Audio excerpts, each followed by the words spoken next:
Hello there, everybody. Welcome back to the NLC, where we have got more League of Legends. Yes, that's right, more League of Legends for you. Coming up, Nord, the team near the top of the table, 6-1 in the standings, facing off against Nativz, who are yet to pick up a win.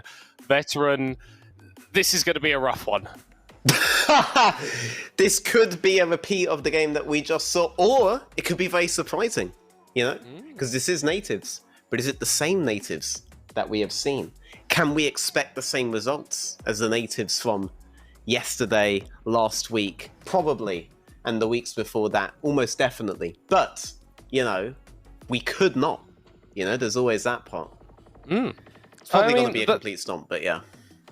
Well, I think Nativz will be hoping that hopefully not, right? And they have changed a couple of things in their roster, right? They've brought in Shackle as their new jungler, and then obviously Scuff could be, actually, not Shackle. No, I've said that completely wrong. Seabolt is the new jungler, my apologies, and Scuffed as the new mid laner. So hopefully these guys are going to be able to breathe some life into this Nativz side, but it's going to be a tough task up against Nord.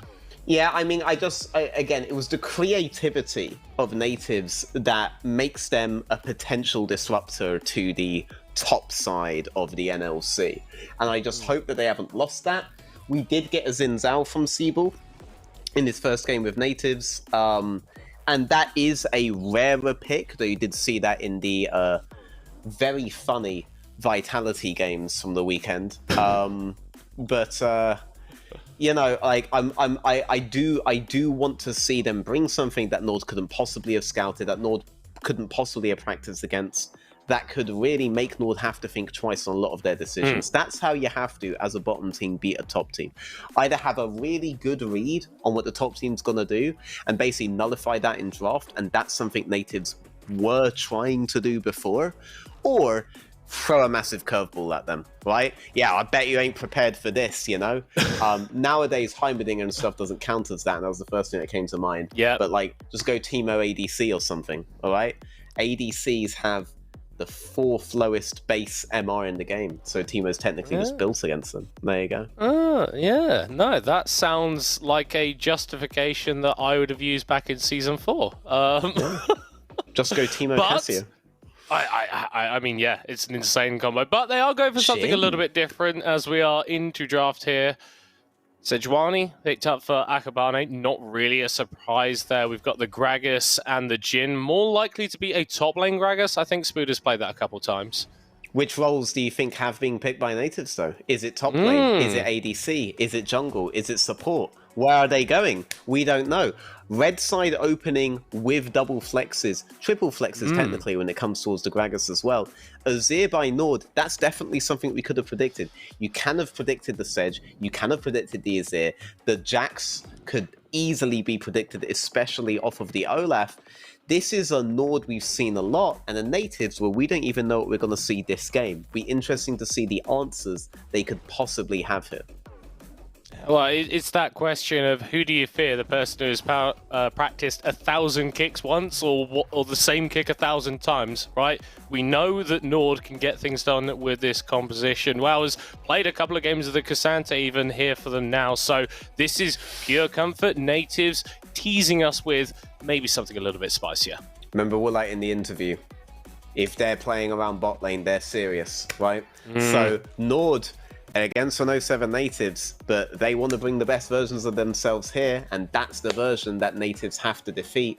They're hovering the Fiora here. They actually have locked in that Fiora, so it is going to be Spooder on a carry. We've only had one other game this split. It was on the Jax, and that game, Nativz just decided not to play around Spooder on the Fiora, and that made me very, very sad, because Spooder actually has a long history on these kinds of carry champions, on Gwens, on Jaxes, on Camille's, on Fioras.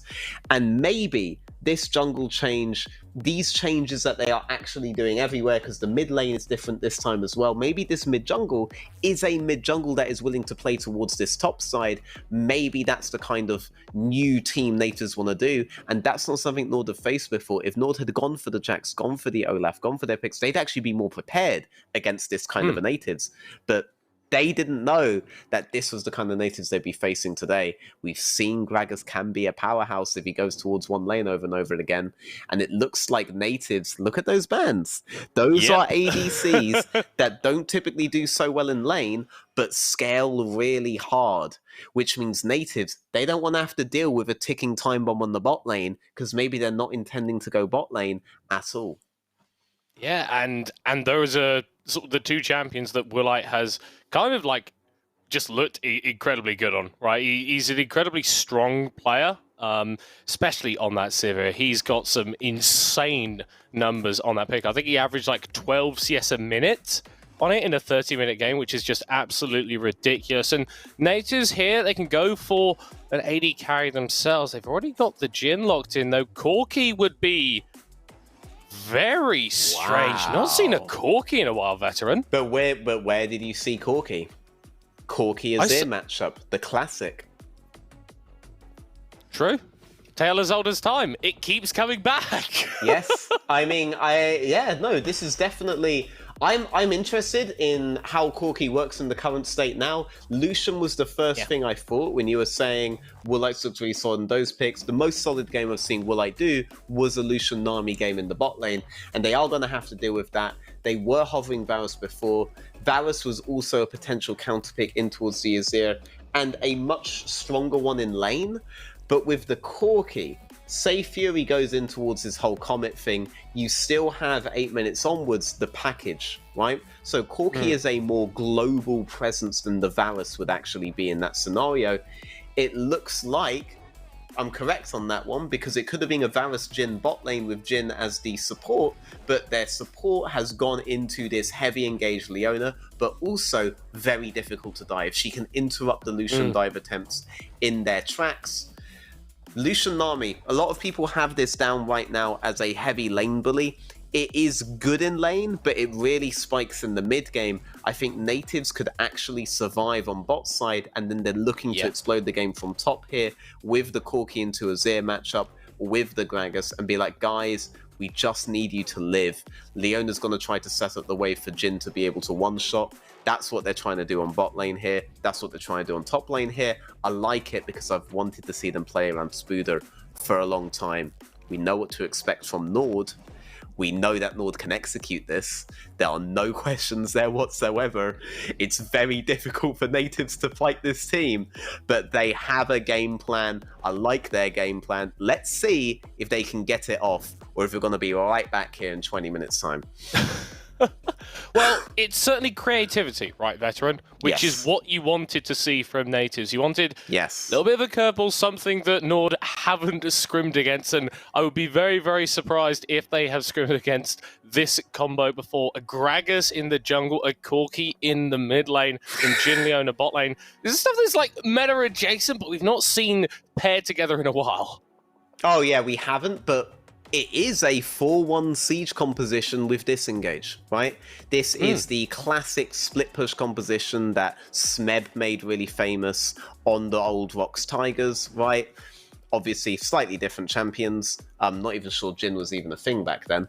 But this is the kind of thing that you like to have because it can control midsection really well. It can siege on the midsection really, really well. It's difficult to dive, difficult to break. And if you can't break their midsection, or worse, you're getting sieged by their midsection, what are you going to do about the Fiora? You're going to be behind every time leaning to the Fiora. You're not going to have control towards the Fiora. That's what they want to do. Let's see them actually play for top, because that was the issue last time, and they've made changes to mid jungle. Last game we said mid jungle for Unique. We'd like to see them do more around the map. Hopefully mid jungle changes for this. See them do the right things around Spooder. And I guess the flip side of that is going to be, how do Nord play into that? Because this is pretty telegraphed from Nativz, right? We know what they want to do. We know what they should be wanting to do. What does Akabano do in response? How does he react? Well, this is definitely it's a hard one actually, because you could see him just try to play more accelerant to bot lane than his top lane, because the Lucian Nami in mid game will be a huge powerhouse that neither the Jhin nor the Corki can actually deal with. So you could try to win the game really heavily in mid game and deny Fiora the long lanes in that regard. Lucian Nami will control the midsections at that point, or you do a 1-1-3 composition with Azir, Lucian Nami on sides as a free man, and rotate that advantage around like that. The other thing you could be thinking is, maybe I just disrupt the Fiora really heavily early, and if Fiora had combat summoners instead of going Ghost Teleport here, say it was like Ghost Ignite, Ghost Flash, something like this, maybe he would be thinking about doing that. But here, it's probably best to make sure that your Lucian Nami is ahead, and know that if they are ahead, you will be spiking earlier than your opponents, so you can blow up that midsection, deny Fiora the ability to extend as much as she wants, and know that you're playing with that kind of a timer. So even though the game is about Fiora, you would be attacking bot lane to attack Fiora at a later state of the game. Yeah, I mean, that's the key thing, right? Like, Fiora and Corki, these are champions that do take a little bit longer to get online, that take a little bit more time to reach their maximum effectiveness. And if Nord are willing and able to make plays in the early game, they can disrupt this plan from Nativz, which is premedicated on a little bit more scaling and a bit of patience as well. Yeah, for sure. I mean, there's patience, but you do have to get Fiora ahead early, so there will be fights in the early phase. So either team could be as patient as they want to be. The circumstances do call for fights, right? And this isn't a game where WoW is just going to be able to chill like in the previous game, Cassante versus Ornn, where we could just see a Cassante gradually just get a lead. He's going to need some help this game. If he doesn't get any help this game, it is going to be a rough one for him. Looks like Gragas wants to match towards bot side, but Akabane knows if Gragas wants to do this kind of match, and he did have ward top side, so he knows Gragas' early path, that he can head him off there with the priority that he has from the Azir matchup and from the Lucian Nami. You have winning mid, right? I do like Azir's side of Azir Corki. That's always made the Corki matchup a bit strange for me. You're really relying on this Corki package deal, but that's not going to come in for a bit, and you're not relying on that to win lane, you're relying on that to shift towards top lane. Lucian Nami, we expect this to win, ranged into melee support, unless Leona, like, cheeses in a brush. So yeah, full bot side should be yours. Seabolt in a lot of danger here. Stun does come through from Akabane's Fury is walking past the tower to try and deal some damage. They're not going to be able to take anyone down. That play looked eerily similar to Ruddy in our previous game. Balloon Remix roaming over. They are going to be able to spot out Akabane on the Sejuani, trying to stack up that permafrost, and they're actually looking for a pick. A dive in. Fury is low. And Kasing has not got a lot of mana. He is going to be stunned after the flash away, as Willite is here to try and contribute some damage. Fury forced to flash back, and Nativz playing forward into Nord in the early stages. Very interested to see the state of bot right now, because Lucian was being heavy shoved in before that. It does look like Lucian was the one who lost more minions in that exchange. Actually pretty well played by Nativz to contest that. The big difference between this game and the last game is that Lucian Nami can't play for plates as freely as the Caitlyn Lux could, and you're not playing for the tower going down, allowing them to rotate everywhere on the map.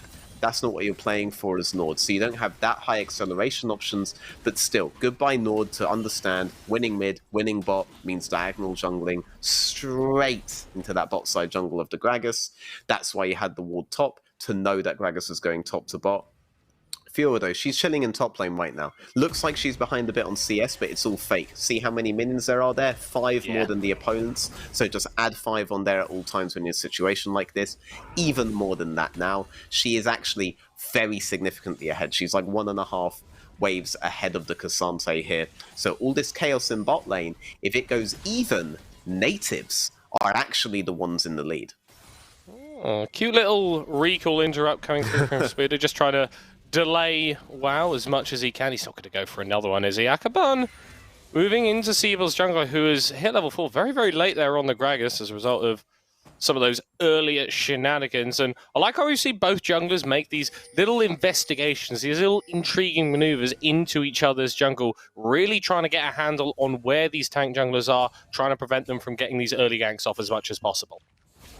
Yeah, I mean, and Baloo, by the way, if you want to talk about this aspect, like, Baloo has been one of the most aggressive supports we've seen to varying degrees of success.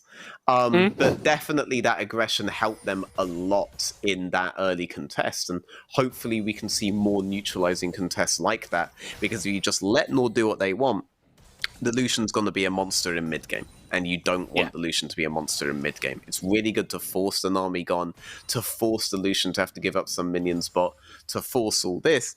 They're in a situation where they're quite comfy here, right?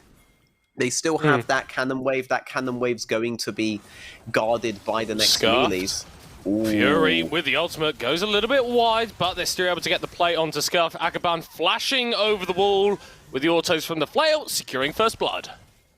Less good, and looks like at the same time the Gragas was trying to do something bot. He could even try to do a regank here, but it was this edge top lane, wow, going all out onto Spuda, who's using the Grand Challenge and the Vitals perfectly to get a solo kill. Meanwhile, in bot lane, actually, a 3v3 is emerging. Siebel body slamming away as Akabani is joining the fray. Just going to get the shove in on this minion wave and back away. Chaos mid. Chaos bot means top is left alone and top is passively winning again, right? Well, bit more aggressive than passive this time if he was just going to solo kill everybody's favorite Frenchman.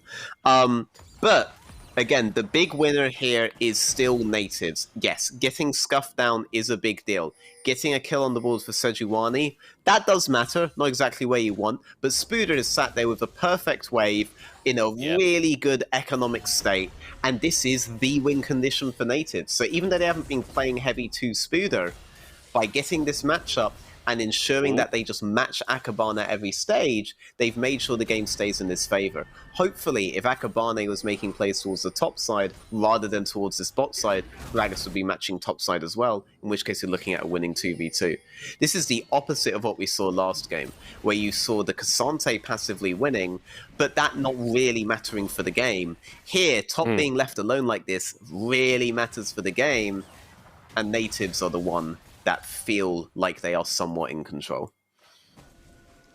I mean, that Fiora, it's like an absolute truck once you get to Divine Sunder, and funnily enough, every single item spike after that, it feels just adds a whole new level of pain. And Spuda's been trading very intelligently with WoW on that wave, right? Whenever WoW was trying to step up, trying to get a little bit of XP or gold, Spuda was dashing forward, trying to take him down and denying him that. Nord, though, they are going to be able to make a play on the top side. It's not onto Spuda, it is onto the Rift Herald, hoping to get Shelly charging into a tower and secure them a little bit of gold. Could turn into a Spuda play, though. Spuda was actually under his tower because he didn't fin the wave enough, and so the wave was able to crash, but I guess it wasn't enough. Valkyrie's away, and it's not going to be enough for Scuffed in the mid lane. Those ultimates winning, actually. Fury getting incredibly low there, but he's absolutely fine. 2 kills to Nord in the early game.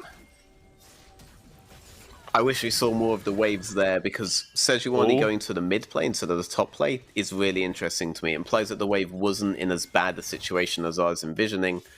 Looks like here, no, it looks like Spuda does just have a slow push, and Sejuani just decided that mid was much more worth it than trying to even do a 1v2 against Spuda at this state. Spuda, if he's able to get the Conqueror stacks off and has his ultimate up, could be in a really good 1v2 position. Sejuani's here to make sure that WoW doesn't get dived, but this opens up a Drake on the bot side for Nativz, keeping the game relatively even, short of a couple of scuffed plays in the mid lane. Yeah, I mean, yes, Nord have got the gold lead. They are objectively ahead, but Nativz, 10 minutes in, going competitive with one of the best teams in the league. And it hurts so much when you see these teams on these sort of big loss streaks, right? Because it's so often the case that it feels like the team is good enough to at least win one of those games, right? And that really has been the case with Nativz throughout the start of this split. And where is the gold, right? For Nord, it's not on the Lucian. That's where we really wanted to see it on. It's on the Sejuani, which we don't really care so much about, and it is on the Azir. And on the Azir, that's definitely good. But on Nativz, that gold is on the Fiora, and the Fiora is what you want. Look at this lead here, right? 600 gold lead in the top side there, right? Versus a similar lead in the mid lane, like a 500 gold lead in the mid lane, And again, the jungle one, that's a pretty significant gold lead, but we don't care so much about that utility aspect when the big win cons are this Lucian in the bot lane, which doesn't really have a huge lead at all, and this Fiora in the top lane, which does have a huge lead. So for Nativz, they can feel kind of comfortable. Big point of criticism though, Spuda, I've been counting how many minions are going under your tower, and mate, you're missing like half of them, alright? Let's step it up a bit here, alright? Like, this guy could be so much further ahead in numbers here if he was last hitting on the tower. Being a bit disappointed here. He should be at least 3 waves ahead at this point. This, though, he hasn't been on the Fiora in a while, right? So we'll let him off for a bit. It's actually Nord making a play with the Herald in the mid lane and trying to make a play onto Blue, who's used that ultimate defensively. A little bit of that peel that we discussed in the pre-game, but Nord starting to show the power of that 2v2. Now, I don't want to understate this.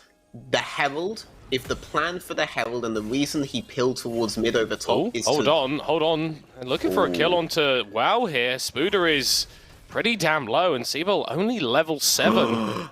No challenge is timed out, so there's no healing available. This could get ugly very, very quickly for Nativz. Wow, going all out with the ultimate, stunning down Siebel. Gets a double knockup, but the riposte from Spuda will prevent the Fiora getting thrown into the air. Well-avoided gank by the Nord top laner. Yep. The big thing there is WoW was able to prevent Spuda getting the ultimate off. And now it looks like they could just dive bot. Oh, double knock up with the tidal wave. Akabane actually stunned under the tower. Kasinga's going to be forced to drop aggro, and the Sejuani is running away a million miles an hour before Fury flies in but can't find anyone yet. Nativz with a couple of low-ish health bars. Nord just the same, but no one dead just yet. Okay, that was almost 3 exceptionally strong things. I would still say that the bot lane play is in their favor because they're able to reshove this bot lane. That mid lane could easily be reshoved. Looks like round 2 of the top lane. Oh, Spuda potentially baiting in there. Wow, getting hit by that Q, but there is no mana on the Fiora. There's a lot of damage on Siebel, but misses the ultimate. It's not good amount of the explosive cast with just a party cast for Siebel getting his kill. I mean, he needs to get the next wave out soon. I think Siebel really should be staying there because you have Teleport on Cassante, and Spuda, very, very low HP, low mana here, so getting that wave is the immediate priority. Is a good play here. The gold doesn't go to Spuda. Still a little bit of a risk if Spuda ends up having to stay in lane too long. Next wave is indeed a cannon wave. Looks like he had to recall and teleport rather than risk overstaying. So that wave right now is in a spot where Gragas is still going to have to help at some point, and Sejuani Nami are topside. We could look to another topside play, but this mid tower, that's what I'm looking at. The Herald's going to spawn, you have Sej Nami leaning topside. Maybe they're not actually going to do anything because they know Spuda has ultimate again and WoW's already taken a pretty bad trade, in which case Spuda gets off fairly lightly. But if they're able to secure this Herald and they're able to take out that mid tower, it makes it so much harder for Fiora to play the split push game that she wants to play later on. So if Sejuani abandoned the potential kill onto the Fiora earlier on because he wanted to just get that Herald down in mid as fast as humanly possible, then I fully understand and agree with it. If you lose that mid tower, you lose so many different jungle paths that are possible, so many different defensive vision lines that are possible to secure your split pusher, and it makes the game very hard for Nativz. So I think it's very good for them to try to play heavy around this, given that they weren't able to get any acceleration in bot side. Yeah, and I mean, if you are able to do that and shut down Spuda, the win conditions for Nativz are harder, right? Jhin, not really a high damage AD carry, at least against tanks, and Nord have got a couple of pretty beefy tanks. Well, maybe wishing he was a little bit beefier, as Siebel is going to be able to chase him down. Very nice, unstoppable there to block the damage, but overcomes Scuff with the package. It goes, wow, somehow survives. I mean, it's in the name, isn't it? Both of theirs, WoW and Scuffed, you know? What do we really expect? Oh, no.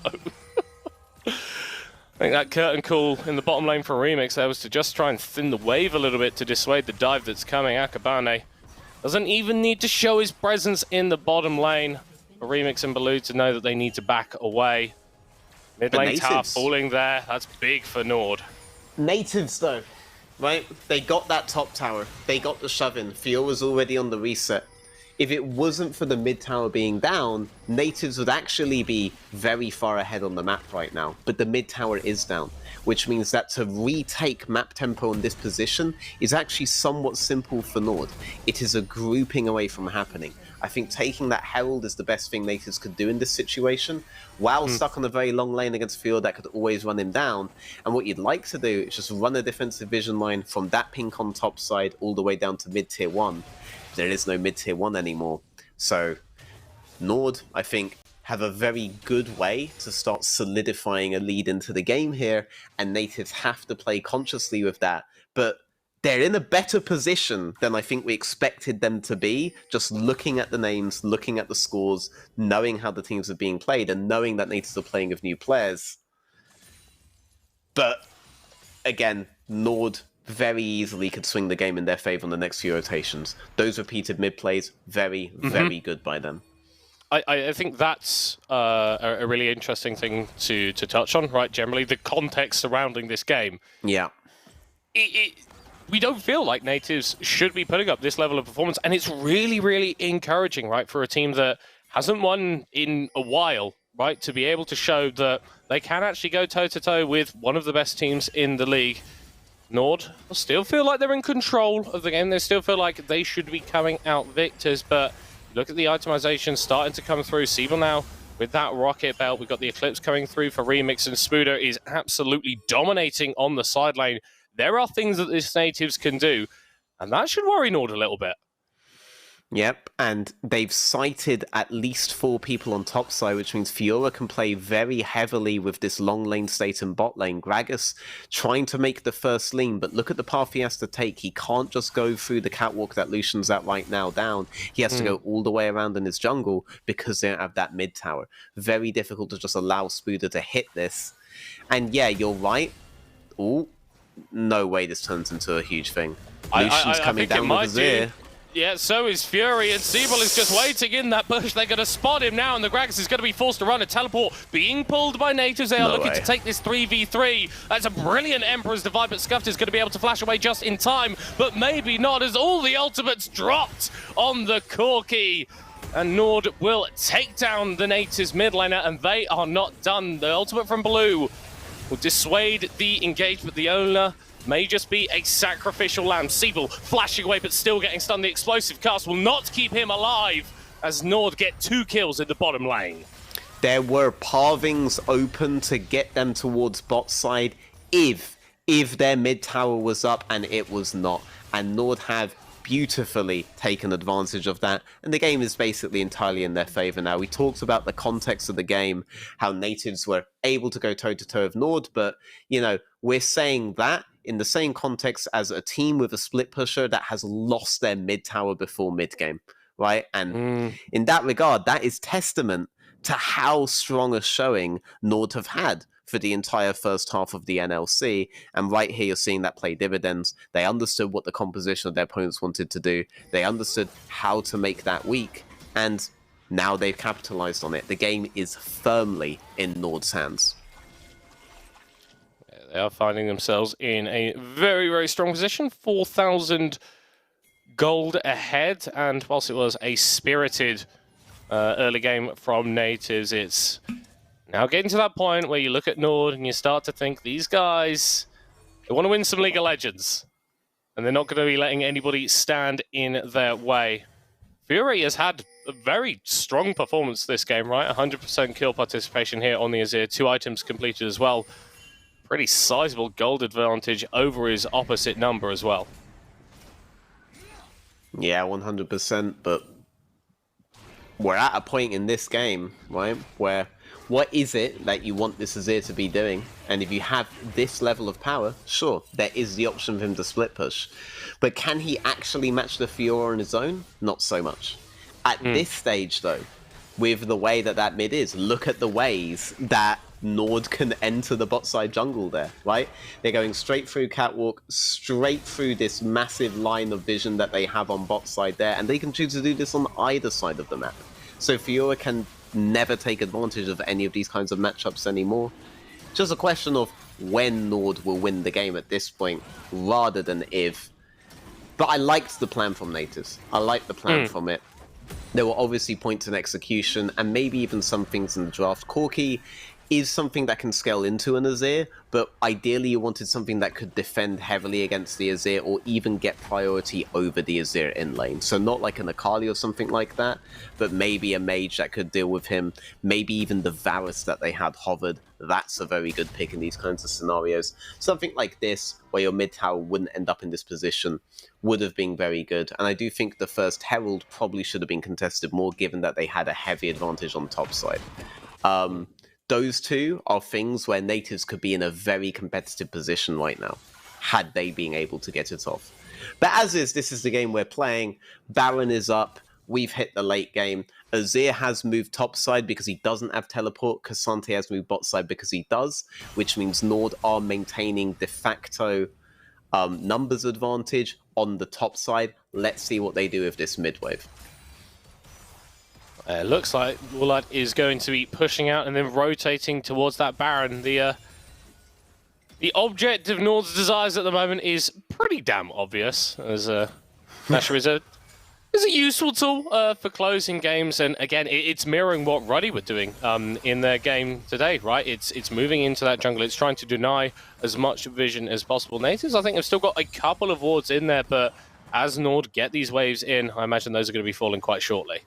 I mean, this is essentially just textbook League of Legends, how you're supposed to close out the game, right? Maintain numbers advantage topside, set your TPs appropriately, get control, and then when they contest a control, then you do something. Or starting the Baron, of course, that's always an option. That forces them to have to come into you and contest that control. That's ultimately what you want. Glacial Prison going a little bit wide, but Seabull is going to be caught out regardless. A killing spree for Fury, and Woolite with his second of the game, 2 picks around the Baron, and they're going to go straight back to it. Yeah, I mean, Seabull auto-attacks a ward for 0.01 seconds and gets engaged on. That's basically how it goes. Model every single ward as a neutral objective, every camp as a neutral objective, every minion wave as a neutral objective, and it becomes a lot easier to understand how teams want to play in these situations. Nativz, Curtain Call, not quite able to get the steal, and Nord now with the Baron should have a bit of a better time dealing with Spooder. Obviously, the buffed up minions make it a little bit harder for the Fiora to apply as much pressure on that side lane. I mean, I love underdogs, but realistically, Nord just don't care about Spooder at this point. Spooder could have taken bot inhibitor, and they still would think they're winning out on the game state, and they'd be corrected, right? It's always what I try to remind people, right? If the inhibitor goes down, but you take Baron, you just ram your Baron minions up that inhibitor lane. And Spooder was very far away from any kind of threat like that. The map is so firmly in Nord's control that there isn't a configuration where Nativz are threatening anything that Nord aren't just going to wipe out in the next rotations. As it stands, Nord sieging onto the mid lane with not everybody operating in a little bit of a 1-3-1, but still Woolite with the freedom to dash forward, get a couple of hits onto Blue, pressuring the Nativz support away, and it just feels like there's something they could do at the moment, Veteran. Yeah, I mean, they're kind of getting a reprieve here. The only reason that they aren't being absolutely demolished right now is because Nord were waiting on the Azir to catch up with the wave on top side. But still, you see the power of the Lucian at this point in the game. And now Nord, they're just going to make sure to take out this topside tower. Very, very standard play coming out from Nord here. But they can win in the standard format here. They don't have to do anything crazy because the game is firmly in their hands. Nativz are the ones that we want to see some craziness from. They're looking for a pick. But Fury, he has the Banshees. It actually has been poked out. The damage from the soldiers.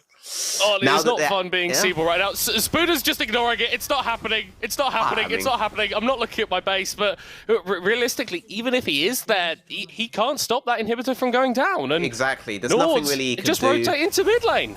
Yeah, Nativz got a reprieve on the previous mid tower, and that reprieve is gone. Not going to get a reprieve on this one. Yeah. A killing spree for Woolite, opening up a double kill with the Light Slinger.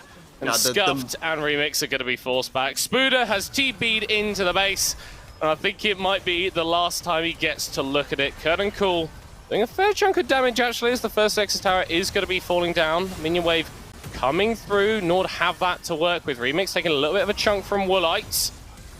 They are able to get WoW fairly low, but not low enough to take him down. And now the 3v5 becomes apparent as Fury dives in, does go down, but will secure the second Nexus Tower. And actually, Nativz respawning and Nord not able to end the game just yet. Spooder dashing forward there with the lunges, trying to chase down the members of Nord. Engage being pulled here by Baloo. Siebel is also diving in. The explosive cast, a shutdown for Spooder, taking down Akaban.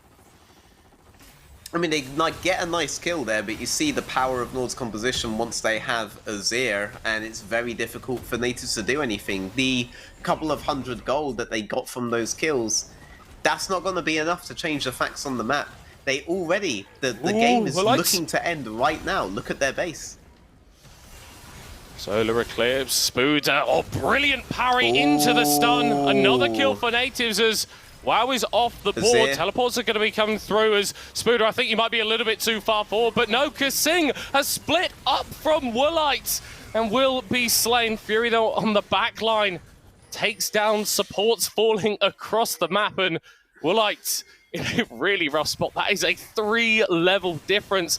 I don't think that you want to be fighting up with Spooder. Siebel trying to move over, gets a big chunk. Another shutdown for Spooder. Hold on, the Fury is becoming massive. A double kill. Nativz, somehow they are still in the game. Okay, so Spooder is now 6-0-2. That, I'm gonna be real, could matter. But you have that ward in the base right now with Nord. You have Fury with teleport. You have Cassante with teleport. They're both kind of a TP away from ending the game entirely. It's a very precarious position for Nativz, but they do have that option. If Nord aren't able to take a fully favorable fight and end the game, or if they aren't able to just sneak around Nativz and end the game, Spooder can do a lot right now. Because I don't think that short of a straight 5-man grouping, they can actually deal with Spooder in any good configuration right now. Unless they want to give up sieges on the base entirely, Spooder can do something. Which is a very big deal. Because that means you have to choose between Spooder or attempting to end the game. And if you have to choose between those two things, that's a much better flip than Nativz had before. Where basically Spooder was not a real threat. Spooder could still be dealt with a couple of people, and you weren't going to win against the rest of the team. There's a real opportunity here for the grouping of Nativz to do some damage. And to think, Nord lost their first game of the split last time out against Riddle. How could it be their second loss, potentially, against Nativz, a team that has not yet won? Don't get us wrong, Nord still in the advantage. That Nexus is naked and bare for Nativz, but they've shown the ability to fight. Baloo going in with the ultimate, but the Banshee's Veil for Fury will block it. Wow, already dead, already down. The support traded from Nativz, but that is a trade you will take every day of the week. They're still having to stand up in this bot lane, try and pressure out this tower. The ultimate win out on Fury, but I think Fury still had Banshees at that point, but trading Baloo for the Cassante, that's not bad. You don't want the Cassante to disrupt your carries. It looks like Spooder's... Scuff does package. Scuff does Fishing have for some damage onto Akaban. Kind of losing Getting a some load of HP damage. here. Lights! Yeah. Dashing forward as Remix is low as well. Both AD carries on the side of Nativz going to be forced back to base. There's no wave that Nord can push in the bot lane. But they see one in the mid lane that they fancy, or maybe they're going to take a run at the Baron. Spooder's a threat, but he needs the engage. He needs the all-in to do damage, but Fury does damage if he so much as breathes on his opponents right now. And the damage is excessive. It is disturbing what he was doing to them under that tower there. Basically forced everything from everyone to prevent their untimely deaths. And now he can delete the Baron. Nativz, though, they've been able to move over. Nord haven't had time to set up the vision. Baloo flashes back away from certain death. Oh! Ultimate doesn't really land onto anybody. That Banshee's off Fury could prove crucial as level 16 for Stuffed. A couple of items. This Corki does a lot of damage with the poke. The sustain options available for Nord aren't really too significant. Willite is going forward. He's found Baloo, but Spooder on the backline assassinates Kasing. The rest of Nord are all immediately turning onto the top laner, who parries some CC, but cannot parry it all. With the Fiora down for the first time this game, Nord will push through the mid lane. Very sad there. Spooder actually got access to the backline there, but he was only able to find the Nami, and the rest of his team just wasn't in a position to lock Nord in. Fury's gone in. He's dealt so much damage already. That's absolutely obscene. He's on a killing spree, and without their top laner, Nativ's hopes of victory have fallen away. A double kill for Willite. And with that Nexus, vulnerable, open, nothing to defend it except a lone Leona who will not be enough. Nativz, they put up a strong performance, they put up a fight, but Nord will take them down. They made them work for it. They made Nord work for it, and that's honestly the best you can expect from one of these lower table teams versus one of these upper table teams, right? You have to make them fight for that. And this is a new lineup, right? There are essentially 2 new players here. They have no real experience there. Sure, Scuffed has a really easy name to meme, but that was basically the first professional level game that he was doing here. And there's a lot to work on. Of course, there's a lot to work on for Nativz. But to have this kind of a result this early, that's brilliant.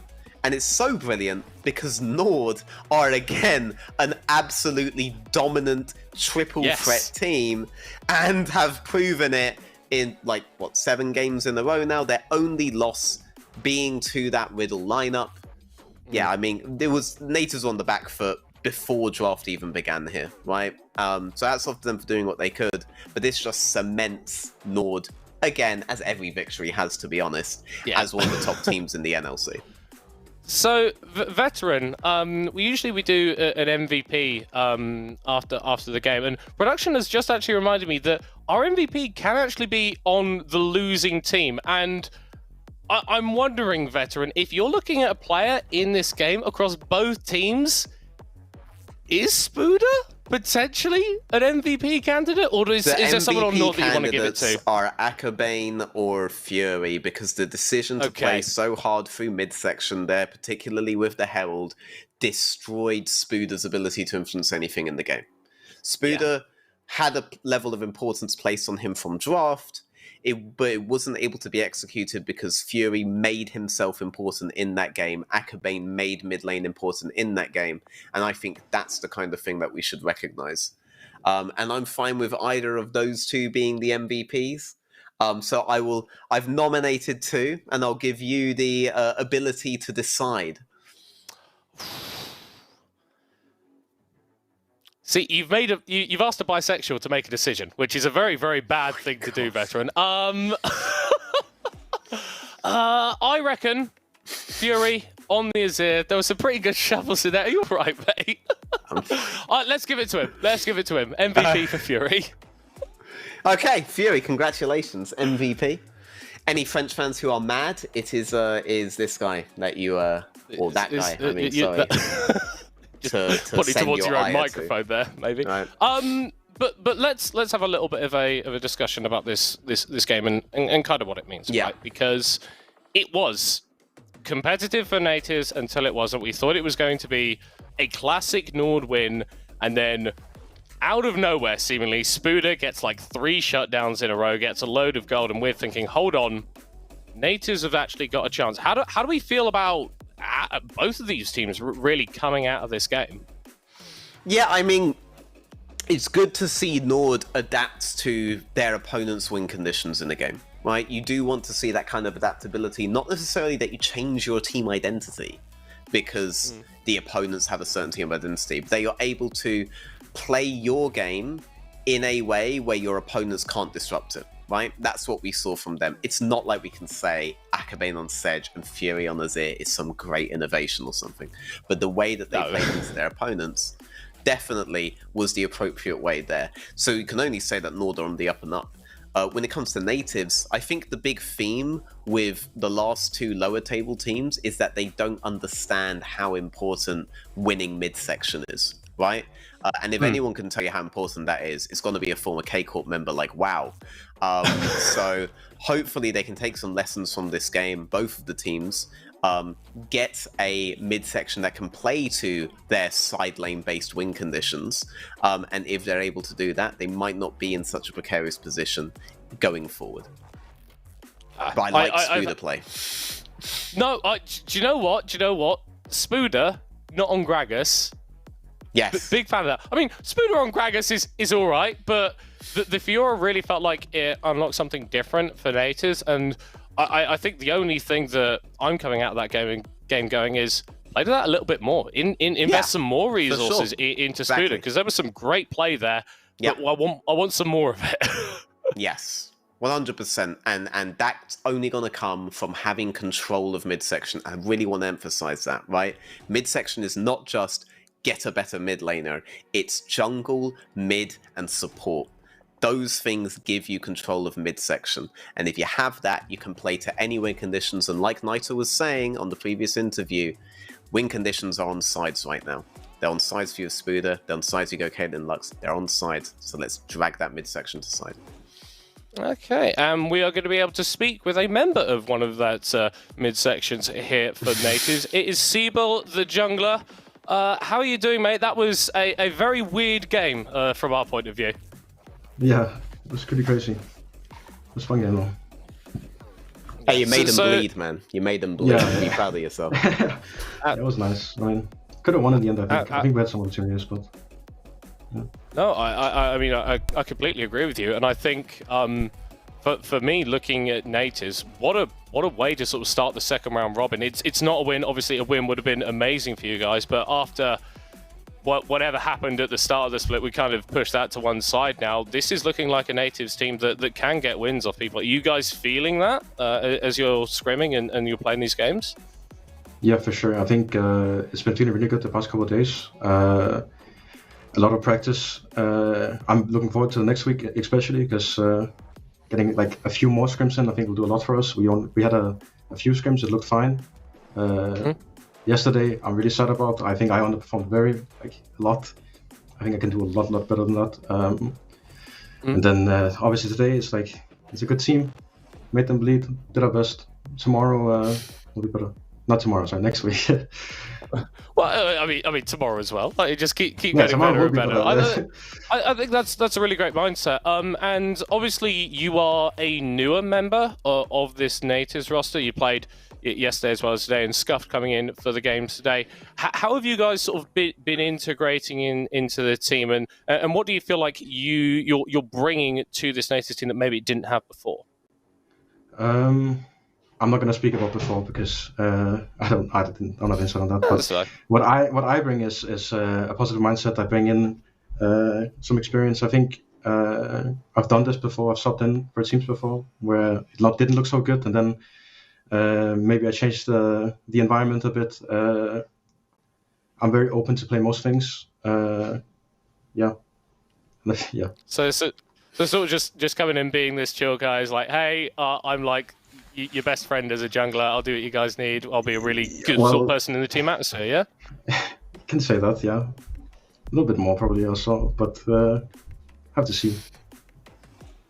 He's their fixer, you know? His job is to go in, fix the damn team, get out, go next job, you know? Job done. Sure. It's a good profession. You had a really good game today, mate. Like, you had a really good game against a really tough opponent. So I'm excited to see what you guys do next week, and I love the new way you're playing now. So yeah, keep it up, man. Well done. Cool. I guess, Siebel, I just want to say thank you very much for taking the time to talk to us, and I'm sure that first win is going to be coming sooner rather than later, guys. Thank you for having me. Okay, and now we are going to be joined for the winners interview by Team Nord's coach, I believe. And I'm really sorry, I can't remember how to pronounce your name. No worries. Hey, I'm assistant coach for Nord, and it's Sinin. Or Sinina. It's Estonian, and it means blue, which fantastic. Is my favorite color. Oh, brilliant then. So I guess we'll start with the first question. Looking at this game from a coach's perspective, what are your takeaways? What are your thoughts on how your team played today? I think if we look at the first 90% of the game, I think it was really clean. I guess then we had a little bit fun and wanted to dive a little bit into Fountain and just, I guess, a little bit limit testing to delay the game by 3-4 minutes. No problem. Seeing a fed Figura does not bother me at all. Yeah. Yeah, and so I kind of want to get your impression as well as how this team has been to work with throughout the split, because obviously coming in, there were a lot of big names, there are a lot of really experienced names. How does working with players like that affect your job as an assistant coach? So far, this has been the best roster that I have worked with. It's really amazing. Like, all of them are really amazing. Not just the coaching staff, also obviously the players. We have basically everything. We have like rookie, like WoW, for example. It's his first real split. And from like basically one trick to expanding his champion pool that much in such short of time, it's really amazing. Then on the other side, we have like experienced players like Woodlight and Kasing, who basically are also good guides for not just WoW. And everything's like really equal. Like nobody's like, yeah, I'm better than you, I have so much experience or something. Like some people give like those vibes, but I don't feel it with anyone. So it's really amazing. Really love to work with them. Well, I mean, that's great, especially when you have got newer players like WoW on the roster. Like having that lack of ego and lack of wanting to sort of domineer the team environment, I imagine that makes it a hell of a lot easier for him to sort of grow and develop as the extraordinary talent that he has been. Veteran, wondering as a fellow coach, I guess, wondering if you've got any questions. Yeah, so when it comes to WoW, the initial games obviously had his classic Jax, Olaf, those kinds of bruiser champions. Basically the only kind of top laner that K-Corp seems to know how to hire. You've recently transitioned more towards Cassante, but that's the only kind of like weak side, let's win from level 1 onwards champion that he's played. Are you going to look to expand him more onto those kinds of weak side champions, or are we going to see more of a solidification of his identity as one of these bruiser top players? Like, for you, how do you see WoW in the future and WoW's place on this lineup? That's a good question. I think it depends a little bit on the meta as well, and obviously also what he wants to play. Like, I think it's really bad to say, oh, this champion is like really good and we want you to play weak sides, so you have to play X champion. So it's always like, what does he want to play? What he feels like good. I mean, you just have to look at his solo queue games. You see, there are like sometimes it's just like one champion over like 2-3 days if he plays, and it's really amazing. He has really good mindset. He's really hardworking, and I think it just depends. Like, it's not just in weak side and strong side. It's also like split push champions like Fiora, for example, has like a way different play style towards the game than like a Camille has, or also like a Gwen, for example. So, and where I see WoW, I think he's very talented, and I'm really, really curious and excited for his future. So the limits are up to WoW himself then, in that regard, is what you're saying. Cool. Yeah, well, it definitely looks like a player with a bright future, and Nord also looking like a team with a bright future as you are playing. Sinin, thank you so much for joining us on the interview. Have a good evening. Thank you, you too. Bye-bye. Alrighty, we've had a couple of overall one-sided games, Veteran. They've been a lot of fun to watch, but we do need to take a little bit of a break. Do not go anywhere, because Domino are facing off against Verdant in just a moment.